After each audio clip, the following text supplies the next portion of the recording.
اللهم لولا أنت ما اهتدينا ولا تصدقنا ولا صلينا، فاغفر فداء لك ما اتقينا، ونحن عن فضلك ما استغنينا، وأنزلا سكينة علينا، وثبت الأقدام إن لاقينا، إنا إذا صحابنا أتينا، وبالصياح عولوا علينا، إن الأولى هم بغوا علينا، إذا أرادوا فتنة أبينا.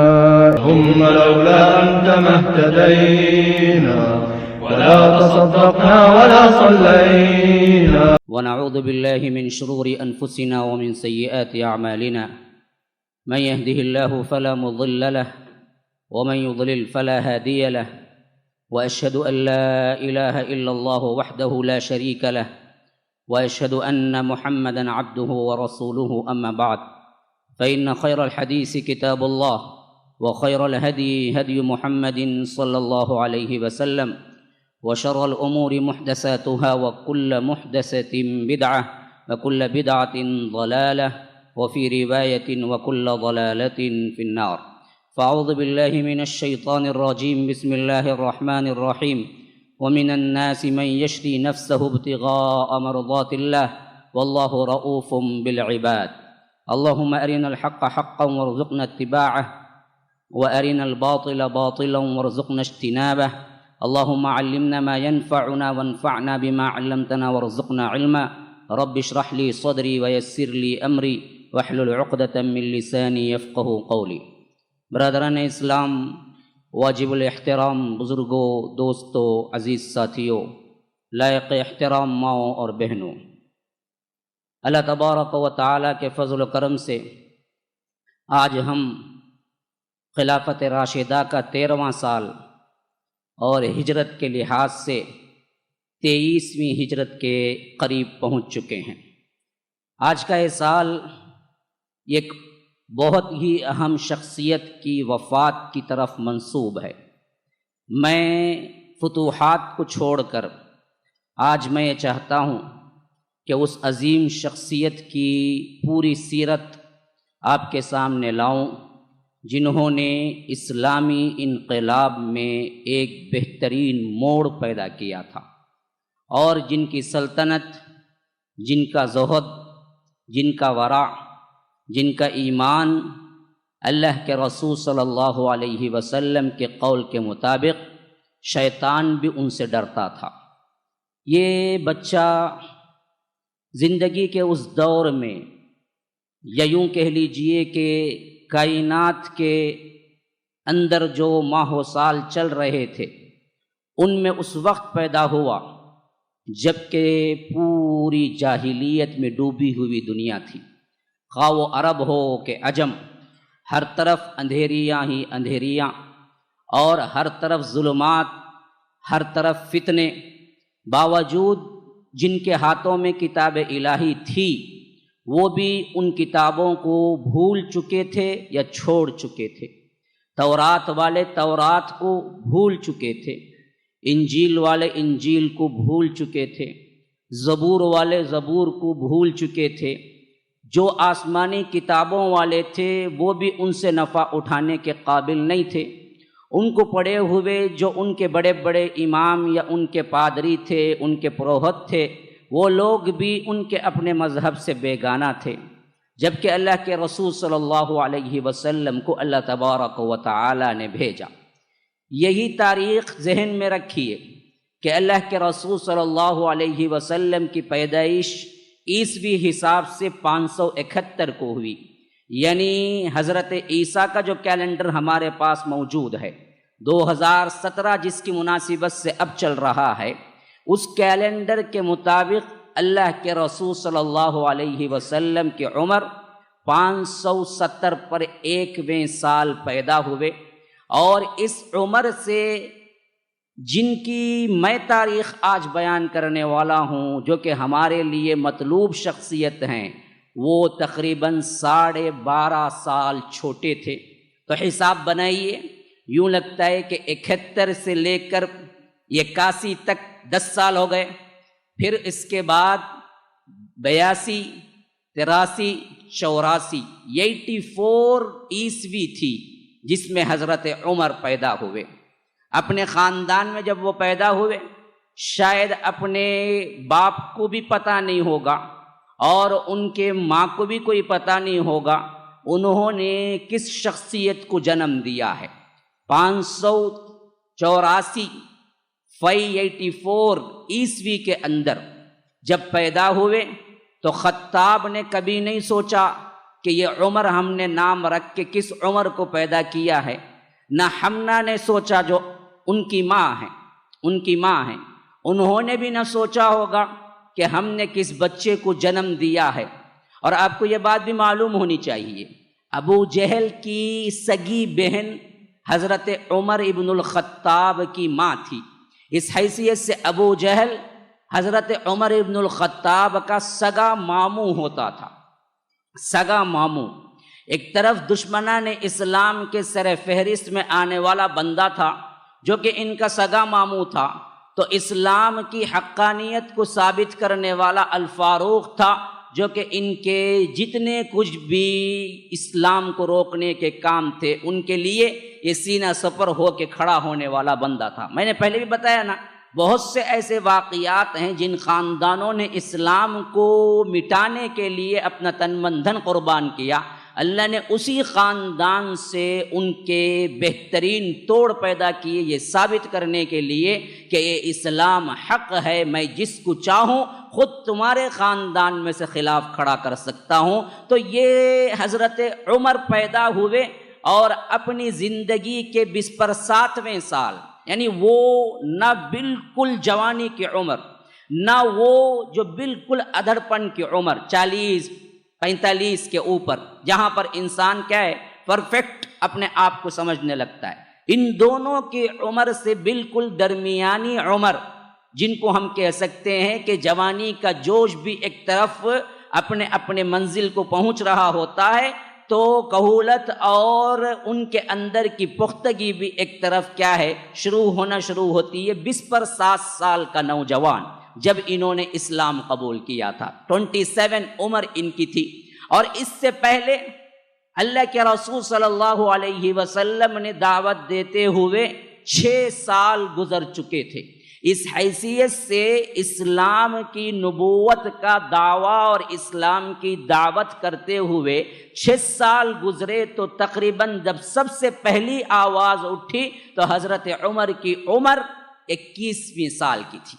نوجوان، سب سے بڑے شجاع، وجاہت والے، طویل القد، گورے اتنے کے سرخ نظر آنے والے، اونچے اتنے کہ ہر آدمی میں کتنا بڑا مجمع کیوں نہ ہو اپنی اونچائی کا ثبوت دینے والے، اور اس کے علاوہ اپنی شجاعت کو، اپنی بہادری کو یہ دراصل اپنے کسی غلط کام میں یا ظلم میں صرف کرنے کے بجائے یہ کھیلوں میں حصہ لیتے تھے. اس نوجوانی کے وقت ورزش میں ان کا خاص مقام تھا اور اسی طرح کشتی لڑنے میں ان کا خاص مقام تھا. اس زمانے میں میلے لگتے تھے اور وہ بازاروں میں لگتے تھے، یعنی بعض موسموں میں مارکیٹ لگتے ہیں. وہ آج بھی رواج ہے کہ سنڈے مارکیٹ ہے، کیا سیٹرڈے مارکیٹ ہے. یہ مارکیٹ کیا ہے اس دور میں بھی ہوتے تھے. یہ مارکیٹ اس وقت خاص موسموں میں لگتے تھے اور یہ مارکیٹ کے نام کبھی کبھی کیا ہوتے تھے عکاس کا بازار بہت مشہور ہے، جاہلیت کا بازار. تو یہاں پر جب مارکیٹ لگتے تھے تو مختلف قسم کی خرید و فروخت کے ساتھ ساتھ بات یہ بھی ہوتی تھی کہ مختلف مقابلے ہوتے تھے، اور ان مقابلوں میں بہت اہم مقابلے جو تھے ایک تھا شعر و شاعری کا مقابلہ، کیونکہ وہ لوگ بہت پسند کرتے تھے اس بات کو. شعر ان کی زندگی کا خون کی طرح ان کی زندگی میں شامل تھا، پوئٹری. تو اس کے مقابلے ہوتے، اور دوسرا مقابلہ بہادری کا ہوتا تھا. روایتوں میں آتا ہے کہ یہ ہمیشہ اس میں اول نمبر پہ آنے والا نوجوان تھا کہ عمر سے کشتی لڑنا کوئی بہت ہی کیا ہے مشکل بات تھی کہ ان کے مقابلے میں کوئی جیتے. یہ ہمیشہ نمبر 1 پہ آنے والے جوان تھے. ساتھ ساتھ فصاحت و بلاغت ان سے ٹپکتی تھی، اور یہ بات کرنے میں بہت حد تک بہترین بات کرنے والے خطیب تھے، اور اس پہ ترا یہ کہ یہ اس زمانے کے لکھنے والے بھی تھے۔ جب اسلام قبول کیے تو اس وقت کہتے ہیں کہ کل ہمیں جو معلوم تھے عرب دنیا کے اندر لکھنے والے شخصیات 17 تھے، جن میں سے ایک حضرت عمر بھی تھے۔ یعنی اس زمانے میں لکھنا پڑھنا بہت کم تھا، بہت کم تھا، اور خاص کر پڑھنا تو بہت زیادہ لوگوں کو آتا تھا، لیکن لکھنا بہت کم لوگوں کو آتا تھا۔ تو اس حیثیت سے کہتے ہیں کہ جن کو لکھنا آتا تھا ان کو نام ہوتا تھا الکامل، یعنی مکمل طور پر رہنے والا، یعنی مکمل ترین انسان۔ اور یہ الکامل کا خطاب حضرت عمر کو بھی ملا ہوا تھا کہ اپنی نوجوانی کے اصناف میں نہ انہوں نے اپنی بہادری اور اپنی جسمانی کیفیات کو رکھ کے اس زمانے کے غلط معاشرے میں نہ غلط برائی کا انتخاب کیا، نہ فحاشی کا انتخاب کیا، نہ کوئی غلط کاموں کا انتخاب کیا، بلکہ وہ اللہ تبارک و تعالی کے منتخب شدہ بندوں میں سے تھے۔ تو جب جاہلیت کا زمانہ تھا اس وقت بھی انہوں نے برائی کو نہیں اپنایا، جو اچھے اصناف تھے اس کو اپنایا، اس حیثیت سے نامور تھے، حتیٰ کہ عرب دنیا کے یہ سفیر کہلائے۔ یعنی جو بھی جھگڑا ہو جائے، جو بھی پرابلم ہو جائے، تو دونوں فریق کو بٹھا کر سمجھا کر انہیں اس مسئلے کا حل نکالنے والا جو ہوتا ہے نا، اسے کہتے ہیں سفیر، ایمبیسڈر۔ تو سفیر یہ پہلے جاہلیت کے بھی تھے، لیکن ایک دائرہ وہ ہے جہاں پر یہ بالکل کھرے کھوٹے تھے، یعنی ایسے نہیں تھے لگ لپٹ کے اپنے آپ کو سمجھا دینے والے، یا منافق صفت، یا جو بات دل میں پسند نہیں ہے اوپری طور پر پسند کہنا، یا جو بات دل میں پسند ہے اوپری طور پر ناپسند کہنا، یا لوگوں کے لحاظ سے اپنے آپ کو مولڈ کر لینا، یا یوں سمجھیے کہ دو رخا پن، دوغلا پن، یہ ان کے سرشت ہی میں نہیں تھا۔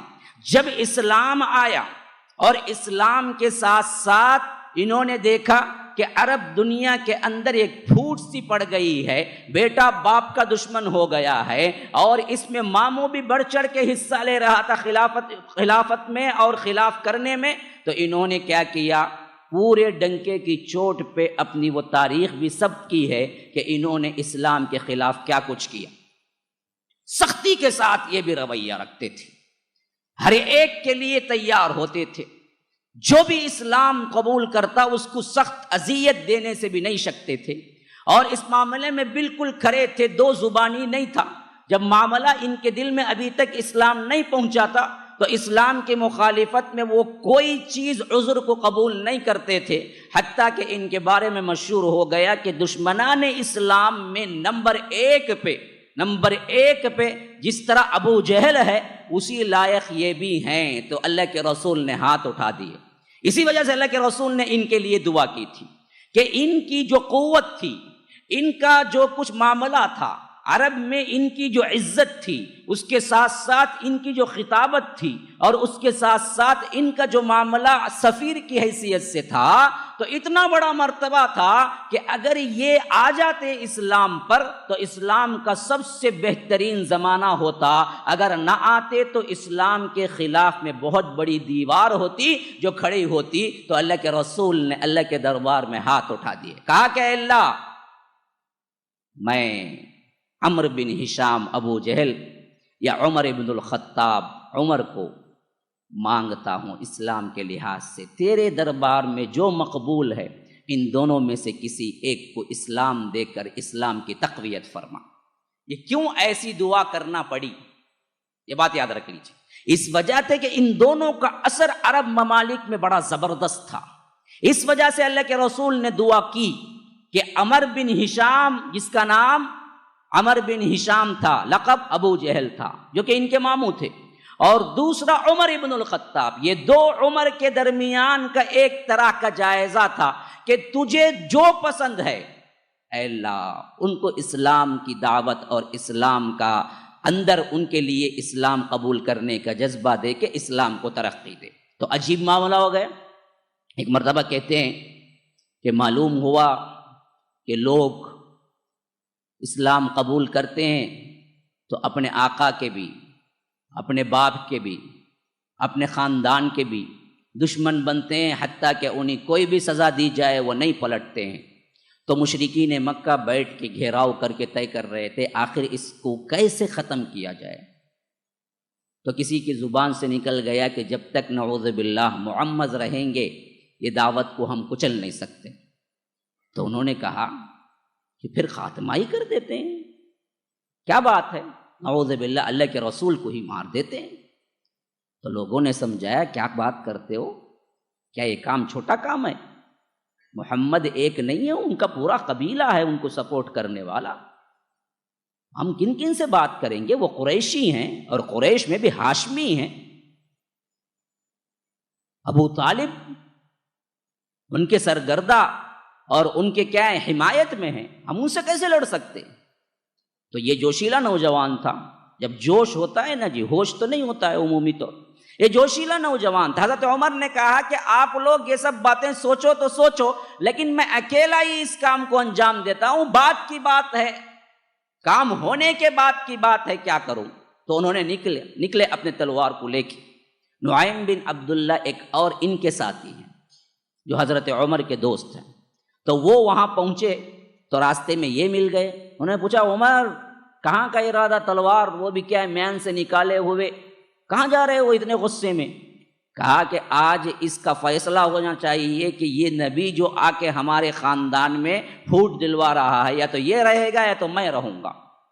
تو انہوں نے کہا کہ اچھی بات ہے، تم نے جو سوچا ہے وہ تو اچھی بات ہے، کرو، لیکن پہلے یہ بھی تو دیکھو کہ تو خود تمہارے اپنے خاندان والے بھی قبول کر چکے ہیں نا، جاؤ اپنے منہ اپنے گھر میں دیکھو، اپنے دامن میں جھانکو پہلے، پھر اس کے بعد نبی کی طرف جائیں گے۔ انہوں نے پوچھا میرے گھر میں کون قبول کیا؟ ان کی زبان سے بے ساختہ نکل گئے تمہاری بہن فاطمہ۔ انہوں نے کہا کہ اب تک تو مجھے معلوم نہیں تھا۔ کہا کہ مجھے معلوم ہے، میں مسلمان ہوں نا، مجھے معلوم ہے تمہاری بہن اسلام قبول کر چکی ہے۔ اور ان کے بہن بھی تھے سعید ابن زید، یہ وہی سعید ابن زید ہیں جو عشرۃ المبشرہ کے اندر آتے ہیں، یہ بہت قدیم الاسلام ہے۔ اور یہ سعید ابن زید وہ ہیں جن کے باپ زید بن نفیل تھے، جن کو اللہ کے رسول صلی اللہ علیہ وسلم کی نبوت نہیں ملی، جاہلیت ہی میں فوت ہو گئے، لیکن تھے دین ابراہیمی پر، وہ واحد شخصیت ہیں جو دین ابراہیمی پر تھے، اور کہتے تھے کعبۃ اللہ کے پاس آ کے، اے لوگو ابراہیم نے جو دین چھوڑ کے ہم ہی گئے تھے وہ دین پہ آج تم میں سے کوئی نہیں ہے سوائے میرے، اور کہتے تھے کہ اے اللہ مجھے تیری عبادت کرنا نہیں آتا، مجھے معلوم ہے تو ایک ہے، یہ لات نہیں ہے، یہ عزا نہیں ہے، یہ منات نہیں ہے، یہ دیویاں نہیں ہیں، یہ بت نہیں ہے، مجھے اچھی طرح معلوم ہے، لیکن تو کیسے خوش ہوتا ہے یہ عبادت کرنا مجھے معلوم نہیں ہے۔ یہ کہہ کے عائشہ کہتی ہیں کہ وہ ایسے سر رکھ کے ہتھیلی کو اٹھا کے سر پر رکھ کے یوں جھک کے عبادت کیا کرتے تھے، کیونکہ انہیں نماز کا طریقہ نہیں آتا تھا۔ جب یہ گزر گئے اللہ کے رسول سے پوچھا گیا کہ یہ کیا جنتی ہیں؟ فرمایا کہ یہ تو جنت میں ایک امت کی حیثیت سے اٹھیں گے، اور میں نے دیکھا زید ابن نفیل کو کہ وہ جنتی کپڑے میں سفید لباس میں وہاں پر پھر رہے ہیں۔ یہ باپ ابھی نبوت نہیں پائی تھی، اتنا بہترین خاندان تھا، تو بیٹا پہلے ہی باپ کے منہ سے سن چکا تھا توحید کی آواز، تو جیسے ہی اللہ کے رسول صلی اللہ علیہ وسلم نے کہا انہوں نے قبول کر لی۔ اور بیٹی یہاں پر حضرت عمر کی بہن، انہوں نے سوچا کہ جب میرا شوہر قبول کیا ہے اور میرا شوہر بہت اچھا انسان ہے تو میں بھی قبول کر لیتی ہوں، لیکن معلوم تھا کہ بھائی بڑا سخت ہے اس معاملے میں، تو انہوں نے چھپائے رکھا بات کو، اور وہ چھپ چھپ کے کیا کرتی تھی، قرآن پڑھا کرتی تھی۔ اب قرآن سیکھنا بہت بڑا مسئلہ بن چکا تھا، کیونکہ یہ باہر نہیں، کیونکہ اسلام کا اظہار تو نہیں کر سکتی تھی، تو اس زمانے میں غلام خباب تھے، ان سے معاہدہ ہوا تھا کہ فلاں وقت میں میرا بھائی کبھی نہیں آتا، ایسے وقت میں روز مجھے آ کے تم قرآن سکھا دینا۔ ایک مرتبہ جب آئے تھے تو وہ خوش تھے، خوش تھے۔ استاد سے پوچھا بہن نے، خباب کیا بات ہے آج خوش ہو؟ تو انہوں نے کہا کہ اللہ کے رسول نے ابھی دعا کی ہے کہ اے اللہ عمر ابن خطاب سے یا عمرو ابن ہشام سے ہمیں تقویت دے، تو تمہارے بھائی کا نام لیا ہے، پتہ نہیں اب ابو جہل اس میں اسلام قبول کرتا ہے یا تمہارا بھائی۔ تو ان کو ایک امید سی بن گئی تھی کسی نہ کسی دن یہ اسلام قبول کریں گے، لیکن ادھر جب دیکھتے تھے تو سختی میں اور بڑھتے ہی جا رہے تھے حضرت عمر۔ تو جب یہ یہاں سے نکلے نعیم بن عبداللہ ملے تو انہوں نے کہا کہ جاؤ اپنی گھر کی خبر لو، تو سنا کہ میری بہن فاطمہ خود اسلام قبول کر چکی ہے۔ دوڑے پلٹ کے اور آئے دھڑ دھڑ دھڑ دروازہ مارنے۔ تو اسی وہ وقت تھا، وہ وقت ویسے ہی تھا جب انہوں نے اپنے استاد خباب کو بلا کے قرآن پڑھ رہے تھے۔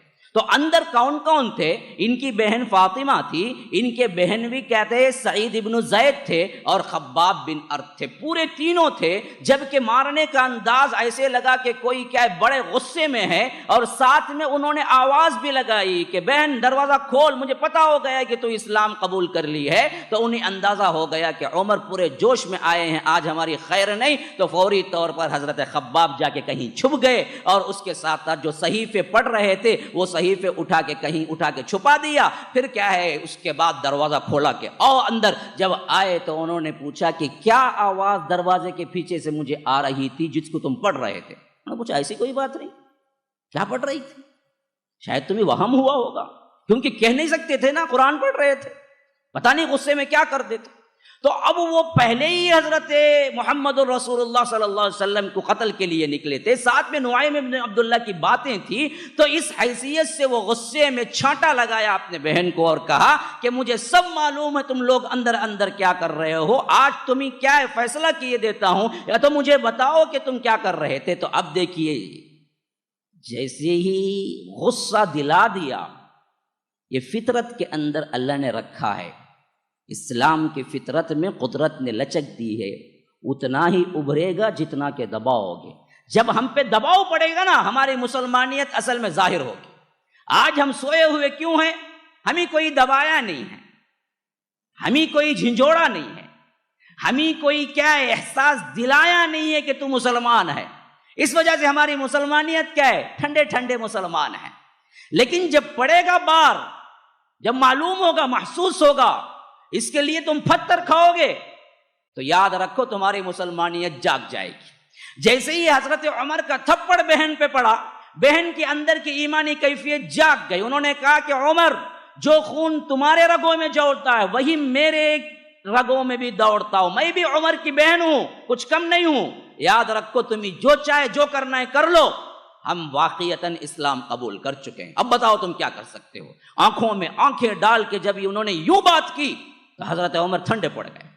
انہیں افسوس سا ہونے لگا کہ میں نے عورت پہ کیوں ہاتھ اٹھایا، کیونکہ دل سے اچھے تھے، ظلم والے نہیں تھے، اور سوچا کہ میں نے اپنے ہی بہن پہ ہاتھ اٹھا دیا، یہ بھی غلط کیا۔ پھر اس کے بعد انہوں نے اب ٹھنڈے ہو کے پوچھا کہ بھائی بات کیا ہے، کہ تم آخر پڑھتے کیا رہے تھے؟ انہوں نے کہا کہ دیکھو، ہم پڑھ رہے تھے وہ جو اللہ کے رسول صلی اللہ علیہ وسلم پر نازل ہوا کلام، جس کو ہم اللہ کا کلام کہتے ہیں، اور اس کو اگر تمہیں پڑھنا ہے تو کچھ آداب ہیں، تم نہاؤ، غسل کرو، پھر ٹھنڈے ہو جاؤ، تو ہم آپ کو بتائیں گے جو ہم کیا پڑھ رہے تھے۔ تو انہوں نے یہ سب کام کیے۔ پھر اس کے بعد وہ اٹھایا تو طٰہٰ کے بعض آیات تھے جو شروع کے تھے، تو وہ پڑھتے گئے یہاں تک کہ ان کے آنکھوں سے آنسو نکلنے لگے۔ پھر اس کے بعد انہوں نے کہا کہ اگر اس کو قبول کرنا ہے تو کیا کرنا ہے؟ انہوں نے پوچھا اچھا قبول کر رہے ہو تم؟ کہا کہ ہاں میں اس کو قبول کر رہا ہوں، یہ بالکل صحیح لگتا ہے۔ تو اللہ کے رسول کہاں ہے؟ تو انہوں نے کہا کہ ہمارے ساتھ چلو، ہم جگہ تو نہیں بدلا سکتے کیونکہ ماحول بہت خراب تھا اس وقت۔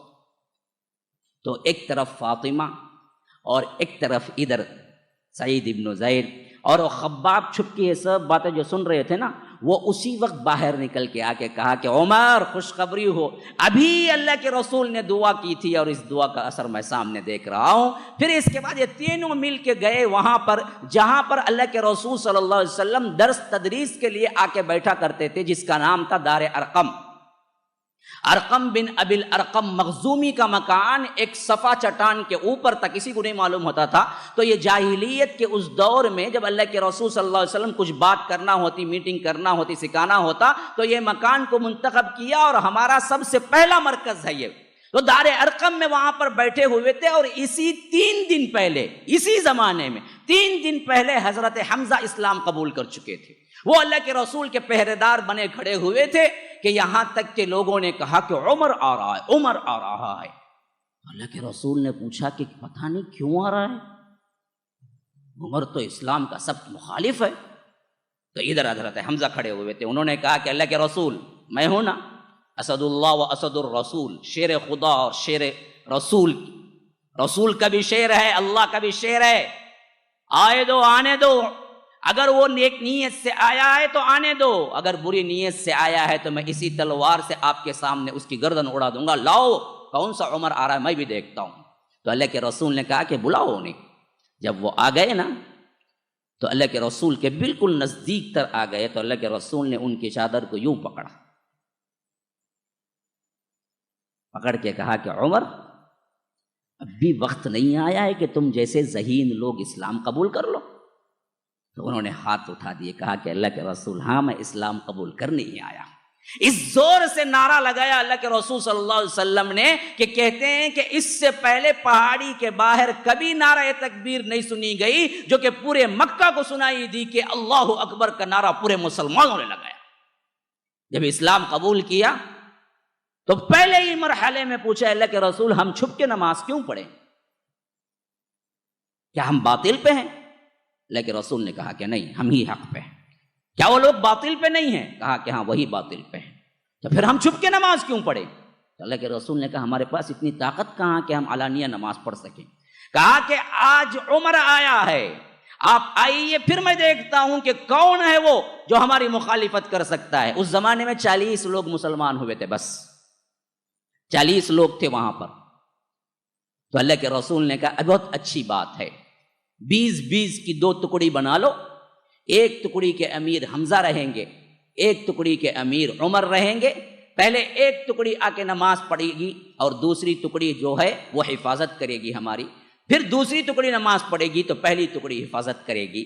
تو یہی علانیہ سب سے پہلے کعبۃ اللہ کے اندر نماز پڑھی گئی، اور کسی کی جرات نہیں ہوئی کہ ایک ٹکڑی میں حمزہ ہے ایک ٹکڑی میں عمر ہے، کسی کی مجال نہیں کہ کوئی آ کے نماز پڑھ کے کہا کہ تم فاروق ہو، فرق کرنے والے۔ آج اسلام اور کفر کے اندر تم نے فرق کر کے بتلا دیا۔ تو یہاں سے اسلام کا عروج کا زمانہ نکلا کہ حضرت عمر اس کے بعد آگے ہی بڑھتے گئے، آگے ہی بڑھتے گئے۔ سب سے پہلے خود اپنے ماموں کے دروازے پہ جا کے دروازہ کھٹکھٹایا۔ پہلے جو بھی مسلمان ہوتا تھا وہ چھپ چھپا کے مسلمان ہو کے انتظار کرتا تھا کہ کب اس بات کو علانیہ ہم اعلان کریں گے، لیکن جب یہ اسلام قبول کیے سیدھے جا کے ابو جہل کے دروازے کو دروازہ کھٹکھٹایا، کہا کہ صبح صبح عمر میرے بھتیجے آؤ آؤ۔ کہا کہ کوئی آؤ آؤ کہ نہیں، میں یہ بتلانے آیا ہوں کہ میں اسلام قبول کر چکا ہوں۔ جو بہت مارتا نا، بلال کو مارتا، صہیب کو مارتا، ہاں اسی طرح خباب کو مارتا ہے نا، ذرا مجھے مار کے دکھلا، میں بھی اسلام قبول کر کے آیا ہوں۔ اس نے کہا کہ کیا چہرہ لے کے صبح صبح آئے ہو، میں کیوں دیکھا تمہیں؟ کہ اب جرات بتا اگر تو واقعتاً ہے۔ تو اس نے کچھ نہیں کر سکا، دروازہ بند کر کے واپس چلا گیا۔ تو یہ عمر تھے جو ان کی ابتدا یوں ہوئی۔ اللہ کے رسول صلی اللہ علیہ وسلم جب بھی ذکر کرتے یوں ذکر کرتے گویا کہ یہ 3 ایک ہیں۔ کہتے کہ میں ابو بکر عمر گئے، میں ابو بکر عمر آئے، میں ابو بکر عمر ایمان رکھتے ہیں۔ اللہ کے رسول صلی اللہ علیہ وسلم نے کہا پرانے زمانے میں ایک گائے کو ہل جوتی ہے نا گائے، تو ایک بنی اسرائیل کا ایک شخص تھا جو گائے کو ہل جوتنے کے بجائے گدھا کیا کرتا ہے، بوجھ اٹھاتا ہے، گائے کیا کرتی ہے، ہل جوتتی ہے۔ اس نے گدھے والا کام گائے سے لیا، یعنی اس نے بوجھ گائے پہ رکھا اور گائے کو چلانے لگا۔ تو گائے نے پلٹ کے کہا تو جی عقل ہے تمہیں، میں گائے ہوں، گائے میں ہل جوتتی ہوں، گدھا ہے جو بوجھ اٹھاتا ہے۔ تو صحابہ یوں دیکھنے لگے کہ گائے بات کی۔ تو اللہ کے رسول نے کہا میں اس پہ ایمان رکھتا ہوں، ابو بکر ایمان رکھتا ہے، عمر ایمان رکھتا ہے۔ حالانکہ اس مجلس میں عمر تھے ہی نہیں، اتنا اعتماد تھا کہ جب کبھی بھی زبان سے نکلتا تو کہتے کہ میں ابو بکر عمر، میں ابو بکر عمر، میں ابو بکر عمر۔ ایسے اللہ کے رسول صلی اللہ علیہ وسلم نے فرمایا کہ میرے 2 وزیر آسمان میں ہیں، 2 وزیر زمین میں ہیں۔ فرمایا کہ 2 آسمانوں میں 2 زمین میں کون ہیں؟ کہا کہ 2 آسمان میں جو ہیں جبرائیل میکائیل ہیں، 2 زمین میں جو ہیں وہ ابو بکر و عمر ہیں، ابو بکر و عمر ہیں۔ یوں اللہ کے رسول صلی اللہ علیہ وسلم کے ساتھ یوں رہے حتیٰ کہ ہر ایک کو معلوم تھا کہ ان دونوں کا جو مقام ہے وہ کسی اور کا مقام نہیں، اور اللہ کے رسول صلی اللہ علیہ وسلم ان دونوں کو جو چاہتے ہیں وہ کسی اور کو نہیں چاہتے، اور ایک نے اپنی بیٹی دی تو دوسرے نے بھی اپنی بیٹی دے دی۔ حضرت ابو بکر صدیق کی بیٹی صدیقہ اللہ کے رسول صلی اللہ علیہ وسلم کے حجرے میں آئی، بیوی بنی، تو حضرت عمر کی بیٹی حفصہ بھی اللہ کے رسول صلی اللہ علیہ وسلم کے حجرے میں آئی اور بیوی بنی۔ اور اسلاف نے تو اور بھی بہت اچھا نشانہ، بہت بہترین اصول، بہت بہترین کلام کیا ہے۔ جب ابو بکر صدیق نے خلافت پہ بیٹھا تو ان کا زمانہ یوں تھا کہ صدیق نے کبھی دنیا چاہی بھی نہیں اور دنیا صدیق کو چاہی بھی نہیں۔ اب یہ اصول سیکھو، سمجھو، عمر کی فضیلت دیکھو۔ اسلاف نے کیا کہا؟ کبھی ابو بکر نے دنیا چاہا نہیں اور دنیا نے بھی ابو بکر کو چاہا نہیں، یعنی اس زمانے میں اتنے بڑے فتوحات نہیں ہوئے، زر و جواہرات نہیں آئے، اور اسی طرح کیا ہے، مال و دولت نہیں آئی، نہ دنیا نے چاہا نہ صدیق نے دنیا چاہا۔ لیکن ابو بکر کی فضیلت یہ ہے کہ ابو بکر نے دنیا کو نہیں چاہا لیکن دنیا نے ان کو چاہا۔ ان کے قدموں میں ڈھیر ہوتے تھے آ کے ہیرے جواہرات، وہ لات مار دیتے تھے، اسی طرح ان کی فضیلت دیکھو، ہر ایک کو اسلام چاہیے تھا، اسلام کو عمر چاہیے تھا۔ ہم سب مرید اسلام ہیں، وہ مراد اسلام ہے۔ پھر اس کے بعد آگے بڑھو، دیکھو جب اللہ کے رسول صلی اللہ علیہ وسلم ایک مرتبہ لیٹے ہوئے تھے تو عید کا کچھ دن تھا، خوشی کا کچھ دن تھا، اور لڑکیاں چھوٹی چھوٹی بچیاں جمع ہو گئی تھی اور تھوڑا تھوڑا دف بجا کے گا رہی تھی۔ دف اسلام میں کیا ہے، منع نہیں ہے، اور بچیوں کا چھوٹے چھوٹے فحش گانے نہیں، اچھی باتیں گانوں کی شکل میں گانا، جسے ہم نعت کہہ لیتے ہیں، جسے ہم نظم کہہ لیتے ہیں، یہ اسلام میں بالکل جائز چیز ہے، خوشی کے موقع پہ کرنا چاہیے۔ آج ہمارے ہاں نہیں ہے، ایک غلط چیز ہے، میوزک حرام ہے، گانا حرام ہے، فحش حرام ہے، لیکن ایک بالکل صحیح چیز ہے جو ہمارے ہاں مخفوض ہے۔ شادیوں میں ہمارے ہاں چھوٹی بچیاں نعت نظم نہیں گاتی۔ دف کا مطلب کیا ہے؟ یہ نہیں کہ اس کے لیے آلات تیار کیے جائیں دف کے نام پہ، دف کے نام پہ آلہ تیار ہوتا ہے تو وہ دف نہیں ہوتا ہے۔ دف یوں ہے کہ آپ رکابی لے لیں اور رکابی پہ یوں یوں بجائیں تو ایک آواز نکلتی ہے نا، وہی دف ہے۔ اس حد تک حلال ہے، اس حد تک حلال ہے۔ کوئی بھی چیز پہ آپ یوں ماریں گے تو جو آواز نکلتی ہے نا، وہ آواز اس حد تک حلال ہے، دف حلال ہے۔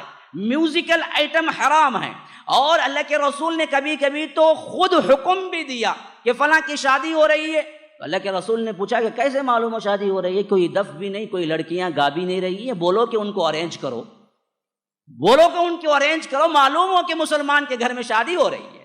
تو ایک حلال چیز ہے جس کو ہم نے چھوڑا، اور حرام کاری کو ہم نے کیا سمجھ لیا؟ جزء لا ينفق سمجھ لیا شادی کا۔ تو ایسے ہی عید کا موقع تھا، اللہ کے رسول بیٹھے ہوئے تھے اور وہ بلکہ لیٹے ہوئے تھے، اور یہ لوگ دف بجا رہی تھے، اللہ کے رسول خاموشی سے لیٹے ہوئے تھے۔ اتنے میں ابو بکر آ گئے۔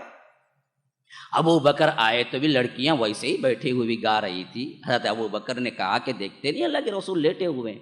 کہا کہ عمر، ہر ایک قوم کی ایک عید ہوتی ہے۔ کہا کہ ابو بکر، ہر ایک قوم کی ایک عید، ایک خوشی ہوتی ہے، یہ خوشی کے موقع پہ جائز ہے۔ تو انہوں نے کیا ہے پھر اپنے آپ میں کیا ہے نظم پڑھنا شروع کر دیا۔ تو یہاں تک کہ عمر کی آواز آئی تو لڑکیاں سب چھپا کے یہاں وہاں رکھ دی اور چیزیں، اور بھاگ گئی۔ اللہ کے رسول نے مسکرا کے کہا کہ عمر، جس راہ پہ چلتا ہے شیطان اس راستے سے بھاگ ہی جاتا ہے۔ یہاں منع بھی نہیں کیا، وہ خود لڑکیاں سمجھ گئی کہ یہ اب آنے والا ہے نا، وہ اجازت لے گا نہیں، پہلے ہم کو بھگائے گا، اس سے پہلے کہ ہم خود ہی بھاگ جائیں، کہ وہ لوگ خود چلے گئے۔ اور اللہ کے رسول صلی اللہ علیہ وسلم نے اس سے فال نکالی، اس سے بتایا کہ عمر ایک ایسی شخصیت ہے جہاں کیا ہے برائی نہیں، اچائی میں بھی کچھ کیا ہے برائی کا احتمال ہو تو وہ بھی عمر کے سامنے نہیں کیا جا سکتا، اور عمر اس معاملے میں بخشنے والے نہیں ہیں۔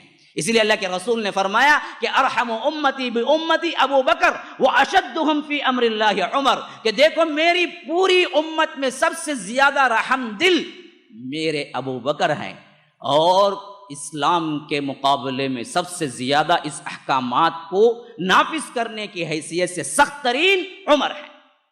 تو انہوں نے کبھی اس میں سرم و انحراف نہیں کیا، جائز نہیں رکھا، یہاں تک کہ ان کے دور خلافت میں آئیے اب جب ان کی خلافت دی گئی تو اسی وقت سے اللہ تبارک و تعالی نے ان کے لیے کیا ہے فتوحات کے دروازے کھول دیے. اور یہ حضرت عمر اس معاملے میں حد درجہ احتیاط کرنے والی شخصیت تھی، یہاں تک کہ ان کے عدل و انصاف کے بارے میں آتا ہے کہ بکری اور شیر ایک گھاٹ سے پانی پیتے تھے، یہاں تک کہ انسانوں کا انصاف نہیں، جانوروں کے اندر بھی انصاف ہو چکا تھا. جانور بھی اپنے اپنے آپ کو کہہ رہے تھے کہ عمر کی خلافت ہے، یہاں جھپٹنا نہیں ہے. تو یوں خلافت چلی. اور حضرت صدیق اکبر کے بعد جب اللہ نے مال دیا، یہ کون تھے؟ یہ کون تھے جنہوں نے ہیرے جواہرات میں اپنی زندگیاں نہیں گزاری تھی؟ یہ معمولی بدو لوگ تھے. اور آپ کو معلوم ہے نا، جس کے پاس پیسہ نہیں ہوتا ہے اس کے پاس پیسہ آتا ہے تو وہ کس طرح کی بدتمیزیاں کرنے لگتا ہے، وہ کس طرح کی شوخیاں کرنے لگتا ہے. لیکن یہ ایمان والے لوگ تھے جنہوں نے سر کی آنکھ سے بھی کبھی اس کے لیے کہ اچھی نظر نہیں ڈالی، لیکن انہوں نے اچھے کام کو اپنے ہاتھ سے نہیں روکا. ان کا سب سے بہترین کام یہ ہے کہ انہوں نے اپنی خلافت میں جب پیسہ آیا تو انہوں نے کہا کہ میں یہ پیسہ ایک ایک امتی کے نام، ایک ایک رعایا میں میرا ایک ایک فرد، اس کو اس کی حیثیت کے مطابق میں اس کو تنخواہ دوں گا، بغیر کوئی کام کی. سب گورنمنٹ سے پیسہ آتا تھا، سب کے لیے مقرر رکھا تھا کہ فلاں کے لیے اتنا، فلاں کے لیے اتنا، فلاں کے لیے. اب ترتیب بندی کیسے شروع کی؟ سب سے پہلے کہا کہ خاندان نبوت کو رکھو، پھر اس کے بعد فرمایا کہ بدر کو رکھو، جتنے بھی بدر کے لوگ شامل ہوئے ان کا وظیفہ اس کے بعد. پھر اس کے بعد فرمایا کہ دیکھو احد میں کون شامل ہوئے، پھر بیت رضوان میں کون شامل ہوئے، پھر اسی طرح کیا آگے بڑھو حنین میں، اس طرح فتح مکہ میں، اس طرح ہر ایک کے لحاظ سے تقسیم بندی کی.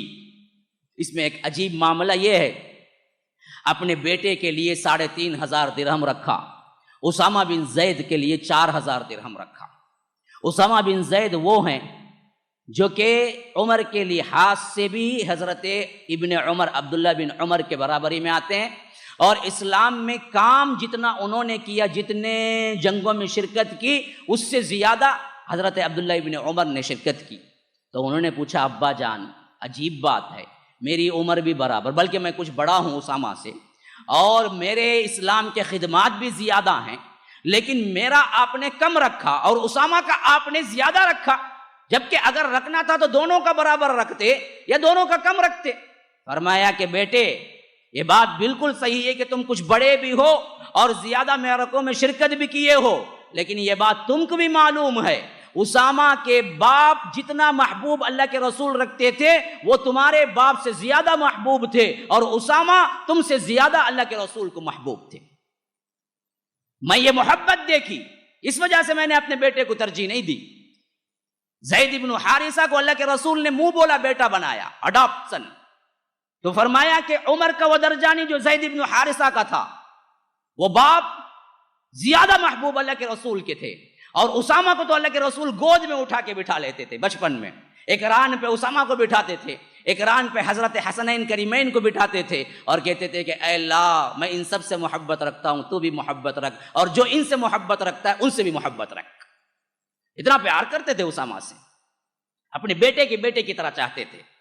تو حضرت عمر نے کہا کہ ان کے باپ زیادہ محبوب تھے اور اسامہ محبوب تھے تیرے مقابلے میں، اس وجہ سے میں نے باپ ہوتے ہوئے بھی تمہارا وظیفہ کم رکھا، ان کا وظیفہ زیادہ رکھا. یہ اللہ کے رسول کی محبت کی علامت تھی، اور اس طرح پورے مسلمانوں کو خوشحال بنا دیا. کوئی کام کرتا ہو یا نہ کرتا ہو، سال بھر میں اس کی اتنے دینار اتنے درہم ہوتے تھے جو اس کو آ جاتے تھے، اور اس کے کھانے پینے سے زیادہ ہوتے تھے. تو خوشحال زندگی گزارنے لگے صحابہ، کوئی مالی پریشانی ہی نہیں. جس طرح گورنمنٹ کے لحاظ سے اچھی تعلیم، اچھی آب و ہوا، اچھی چیز، اس کو پانی وغیرہ فراہم کرنا ضروری ہوتا ہے، حضرت عمر کی خلافت میں اس سے آگے بڑھ کے اس کا کام کرنے کا معاوضہ دینا بھی ضروری ہو گیا تھا. لیکن خود اپنے لیے اتنا کم لیتے تھے کہ ہمیشہ فاقہ ہوتا تھا. حتیٰ کہ جو سفیر آتے کبھی کبھی دوسرے ممالک سے لیٹر لے کے کہ فلاں نے یہ حکم دیا، فلاں نے یہ حکم دیا، جو ایلچی ہوتے وہ آتے تو کبھی کبھی جب اپنے گھر میں ہوتے نا ایلچیوں کو کہتے کہ بیٹھو بیٹھو کھا لو میرے ساتھ. کیا بولتے؟ بیٹھو میرے ساتھ کھا لو. لیکن یہ ایلچی ڈرتے کہ ان کا کھانا ہمیں سیٹ نہیں ہوگا، ہم کہاں سے سوکھی روٹی کھائیں. وہ ڈرتے کہ ہم ہی نہیں ہوگا سیٹ، ہم نے اچھا کھانا کھایا بغیر چھنے ہوئے، کیا ہے گیہوں کی روٹی، اور وہ بھی کیا ہے ساتھ کے اندر کوئی چیز سالن نہیں، کتنے دن ہم کھائیں گے. وہ التجائیں کرتے کہ نہیں ہم باہر چلے جاتے ہیں. وہ محبت سے بولتے کہ چلو میرے ساتھ بیٹھ کے کھا لو، چلو میرے ساتھ بیٹھ کے کھا لو. ایک مرتبہ ایلچی آیا ہوا تھا، انہوں نے کہا کہ چلو میرے ساتھ بیٹھ کے کھا لو، تو دیکھا کہ اس طرف تھوڑا سا کیا تیل پڑا ہوا ہے زیتون کا، اور ادھر سوکی، اور ادھر پانی رکھا ہوا ہے، اور ساتھ میں اللہ کے رسول کے صحابی حضرت عمر نے کہا کہ اپنی بیوی کو ام کلثوم کو کہ اگر آؤ تمہیں بھی ہونا ہے تو کچھ اٹھا لے جاؤ. انہوں نے کہا کہ میں کیا اٹھا لے جاؤں، ایسے کون سے وہاں پر دسترخوان بچے ہوئے جو آ کے میں اٹھا کے لے جاؤں. تو کہا کہ آج تمہاری اماں ذرا ناراض ہے. ایلچیو کہا کہ میری بیوی ذرا ناراض ہے، کیا ہے تنگی ہے، پیسے کی تنگی ہے، ذرا ناراض ہو گئی ہے، میں منا لوں گا، میں منا لوں گا. البدایہ والنہایہ کے اندر یہ روایتیں تواتر کے ساتھ خطبہ دینے کے لیے کھڑے ہوتے تو جو شال ڈالی ہوتی اس میں تقریباً کیا 10 پیون لگے ہوتے، اور پیون بھی کس کے؟ کپڑا کٹا تو کپڑے کا پیوند ہونا چاہیے تھا نا، لیکن کپڑا کٹا تو وہاں پر چمڑے کا پیوند ہوتا تھا. نہیں، کپڑا نہیں ہوتا تھا، چمڑا لگائے ہوئے ہوتے تھے. حالانکہ مال غنیمت میں کیا ہے کبھی کبھی اتنے انبار کا کپڑا آتا کہ پوری مملکت کو تقسیم کرتے، لیکن خود اپنے لیے پسند نہیں کرتے. جب بھی یہ معاملہ ہوتا چھوٹی چھوٹی بات میں بھی کوئی تنبیہ کر دیتا، خواہ وہ بڑھیا ہو، خواہ وہ جوان ہو، خواہ وہ بچہ ہو، چھوٹی چھوٹی بات میں بھی کوئی تنبیہ کر دیتا تو اللہ کے ہاں رونے لگتے کہ اے اللہ یا عمر کو بچانا خطا سے. ایک مرتبہ جب جا رہے تھے، رات کا موقع تھا، مذہبی کے کنارے بیٹھی کیا ہے ایک عورت اور بچے رو رہے تھے. تو جب مسجد کے لیے گئے، تہجد کے لیے گئے، تو انہوں نے باہر آ کے کہا کہ بچوں کو سمجھاؤ، ماں ہے نا، ماں کا کام کیا ہوتا ہے؟ ٹی وی دیکھنا، ویڈیو گیم کھیلنا، ہاں واٹس ایپ پہ میسیجاں بھیجنا. ماں کا کام کیا ہوتا ہے؟ بچے کی پرورش. تو انہوں نے کہا کہ بچے روتے ہیں، دیکھتی نہیں ہو تم؟ یہ تنبیہ کی. چلے گئے. پھر 1 گھنٹہ 2 گھنٹہ ایسا ساعت گزری کہ پھر آئے، پھر بھی بچے رو رہے تھے. کہا کہ تم عجیب ماں ہو، اب تک بچوں کو نہیں سنبھالا ہے. پھر اس کے بعد آخری گھڑی میں نکلے تو اب تو کیا ہے جلال میں آ گئے. انہوں نے کہا کہ کیا بری ماں ہو کہ پوری رات تیرا بچہ روتا رہا اور تو کچھ نہیں کر رہی ہے، ہاتھ پہ ہاتھ دھرے بیٹھی ہوئی ہے. اس کو پتا نہیں تھا کہ یہ عمر ہے. اس نے کہا کہ دیکھو جی بہت اچھے بنتے ہو، بنو، مسئلہ یہ ہے کہ ادھر خلیفے نے اعلان کیا ہے کہ جو بچہ ماں کا دودھ چھوڑ دیتا ہے اس کو ہم وظیفہ دیں گے. میں پوری رات سے بچے کو ماں کا دودھ چھڑانے کی کوشش کر رہی ہوں، میرے پاس دودھ ہے لیکن میں پلایا تو کیا ہے پھر تو وظیفے سے کیا ہے محروم ہو جاؤں گی. جب تک اسے دودھ سے نہیں چھڑاتی اس وجہ سے میں نے اسے اذیت دے رہی ہوں کہ تاکہ یہ میرا دودھ چھوڑ دے. تو جیسے ہی چھوڑے گا حضرت عمر کیا کریں گے؟ مجھے وظیفہ مقرر کر دیں گے. تو اس نے کہا، تو حضرت عمر نے پوچھا صرف اس حکم کی وجہ سے جو زبردستی بچے کو پوری رات تکلیف دیتی رہی؟ کہا کہ پھر تو وظیفہ نہیں ملے گا نا. تو وہ ہاتھ اٹھا دیا، اے اللہ پتہ نہیں کتنے بچوں کو میں نے رلایا ہے، معاف کر دے. یہاں کری ماں کام، وہاں عمر رو رہا ہے.